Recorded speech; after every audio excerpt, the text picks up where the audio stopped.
حضرات محترم، نماز اپنے اندر ہمارے لیے بہت سی نصیحتیں لیے ہوئے ہیں، ہمارے لیے بہت سے اسباق لیے ہوئے ہیں۔ نماز سے ہمیں ایک سبق ملتا ہے مساوات کا، برابری کا۔ دنیا کا کوئی سٹیج ایسا نہیں ہے سوائے نماز کے کہ جس پر معاشرے کا امیر ترین اور معاشرے کا غریب ترین آدمی اکٹھے نظر آتے ہوں۔ یہ مسجد ہے، یہ صرف ایک نماز کا منظر ہے کہ جس میں معاشرے کا، سوسائٹی کا، شہر کا، ملک کا سب سے بڑا، سب سے معزز اور سب سے مالدار آدمی مسجد میں آتا ہے تو ایک غریب ترین اور ایک مسکین ترین آدمی کے ساتھ کندھے سے کندھا ملا کے کھڑا ہوتا ہے، پاؤں سے پاؤں ملا کے کھڑا ہوتا ہے۔ اس کے اندر اتنی جرت نہیں ہوتی کہ وہ کسی مزدور سے، کسی غریب اور مسکین سے یہ کہہ سکے یہ میری جگہ ہے، یہاں تو کھڑا ہونے کا حق نہیں رکھتا، تو اپنے لیے کہیں اور کوئی جگہ تلاش کر۔ حضرت اقبال نے کہا آ گیا عین لڑائی میں اگر وقت نماز، قبلہ ہو کہ زمین بوس ہوئی قوم حجاز، ایک ہی صف پہ کھڑے ہو گئے محمود و ایاز، نہ کوئی بندہ رہا اور نہ کوئی بندہ نواز، بندہ و صاحب و محتاج و غنی ایک ہوئے، تیری سرکار میں پہنچے تو سبھی ایک ہوئے۔ یہ نماز ہے جو بڑے بڑے امراء کو اور معاشرے کے سب سے غریب اور پسے ہوئے غرباء کو برابر کھڑا کر دیتی ہے۔ اور پھر یہ نماز بھی ہے جو عدل و انصاف کا اعلان کرتی ہے۔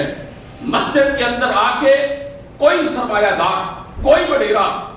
کوئی بڑے سے بڑا، کوئی امیر کبیر آدمی جب بعد میں آتا ہے اسے نماز کے اندر پچھلی صف پہ کھڑا ہونا پڑتا ہے، اور جو غریب سے غریب ترین آدمی ہے وہ اگر مسجد میں پہلے آتا ہے تو وہ اگلی صف پہ کھڑا ہوتا ہے، اسے امام کے پیچھے جگہ ملتی ہے۔ یہ انصاف یہ بتلاتا ہے کہ بارگاہ اللہ رب العزت کی ہے، یہاں پہ بندے ہونے کے لحاظ سے سب آپس میں برابر ہیں، کوئی تفریق نہیں ہے کالے میں اور گورے میں، عربی میں اور عجمی میں، چھوٹے میں اور بڑے میں، امیر میں اور غریب میں، اعلیٰ میں اور ادنا میں، بادشاہ میں اور گدا میں، کسی کے اندر کوئی فرق نہیں، کوئی تمیز نہیں ہے، سب آپس میں برابر ہیں۔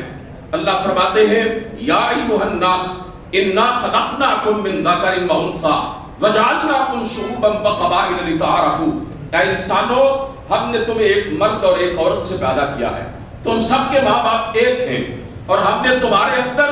برادریاں بنائی ہیں، قبیلے بنائے ہیں، قومیں بنائی ہیں، خاندان بنائے ہیں، ہم نے تمہیں مختلف طبقات میں تقسیم کیا ہے صرف اس لیے کہ تمہاری پہچان ہو جائے، تمہاری شناخت ہو جائے، تمہارا تعارف ہو جائے، ورنہ تم انسان ہونے کے لحاظ سے سب آپس میں برابر ہو۔ اس بات کا بہترین نقشہ اور منظر اگر دیکھنے کو ملتا ہے تو مسجد کے اندر ملتا ہے اور حالت نماز کے اندر ملتا ہے۔ حضرات محترم، یہ مسجد کے اندر نماز کی باجماعت ادائیگی ہمیں اجتماعیت کا درس دیتی ہے، اتفاق و اتحاد کا درس دیتی ہے، یہ ہمیں امت واحدہ بناتی ہے، یہ ہمیں ایک ملت واحدہ بناتی ہے۔ اور نماز کے اندر ہر رنگ کا آدمی، ہر ذات برادری کا آدمی، ہر معاشرتی طبقے سے تعلق رکھنے والا آدمی برابر کھڑا ہوتا ہے، تو اس طریقے سے اتحاد امت کا ایک بھرپور منظر دکھائی دیتا۔ آپ حرم کے اندر چلے جائیں، اللہ آپ سب کو لے کے جائے، عزیزان محترم، اللہ کے گھر کے اندر اور نبی کی مسجد کے اندر ایک امام کے پیچھے سب اٹھتے ہیں، سب جھکتے ہیں، سب سجدے میں گرتے ہیں، ایک امام کے اشاروں پر ہی سب حرکتیں کرتے ہیں، لاکھوں افراد کا مجمع ہوتا ہے، کوئی خلاف ورزی نہیں کرتا، کوئی امام سے پہلے رکوع میں نہیں جاتا، کوئی امام سے پہلے سر سجدے سے نہیں اٹھاتا،